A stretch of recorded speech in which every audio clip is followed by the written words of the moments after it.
இதுல ஏதாவது ஒரு அறிவிப்பு இருக்குமா? நீங்க நம்ம கோபாலகிருஷ்ணன் சார், அந்த மகளிருக்கு 2500 உரிமை தொகை, அனைத்து பேருந்துகளிலும் பெண்கள் இலவசமாக பயணிப்பது, 6 சிலிண்டர், இந்த மூணுல ஏதாவது ஒரு அறிவிப்பு வரதுக்கு வாய்ப்பு இருக்கா சார்? அது கண்டிப்பாக இருக்கும். ஏன்னா அது வந்து தேர்தல் வாக்குறுதிகள் அப்படிங்கறதுனால ஒண்ணுமே இல்லாம, அதாவது அதை பற்றி பேசாமல் இந்த பட்ஜெட் இருக்காது.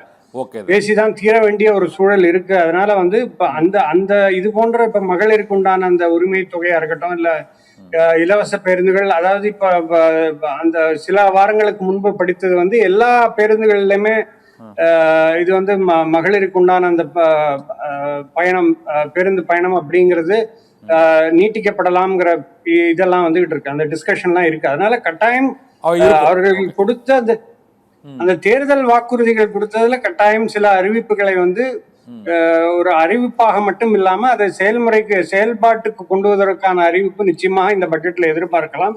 பட் வந்து எல்லாவற்றையும் இதுல கொண்டு வர முடியாது. அது வந்து நிச்சயமாக நிதி நிர்வாகம், நிதி நெருக்கடி எல்லாம் நம்ம எடுத்து நம்ம பார்க்கும் பொழுது இப்ப இருக்கக்கூடிய இந்த பட்ஜெட்ல வந்து அவர்கள் கொடுத்த எல்லா அறிவிப்புகளையும் வந்து பேக் பண்ண முடியாது. முக்கியமான அறிவிப்புகள் கட்டாயம் கோபாலகிருஷ்ணன் சார் வந்து ஒரு முக்கியமான அறிவிப்புகளை எதிர்பார்க்கலாம்னு சொல்லியிருக்காரு. ரகுநாதன் சார், நிறைவா அவங்களோட கருத்தை சொல்லுங்க. இதுல என்ன அறிவிப்பு சாத்தியம்? ஒரு 3 முக்கியமான அறிவிப்பு. 2500 மகளிர் உரிமை தொகை உயர்த்தப்படுமா?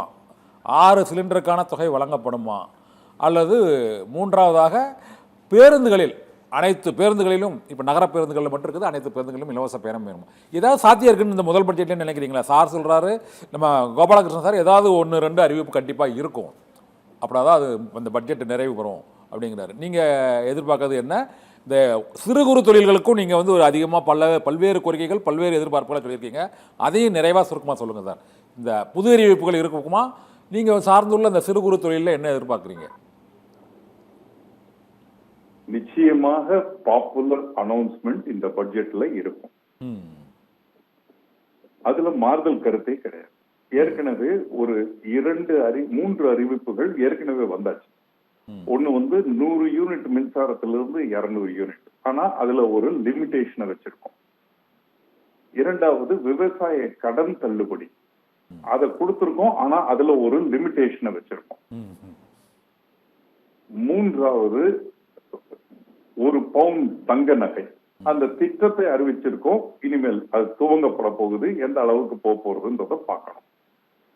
இப்ப இந்த பட்ஜெட்டை பொறுத்தவரை அவர்களது பார்வை தொழில் நிறுவனங்களின் மேலே தான் இருக்க வேண்டும்.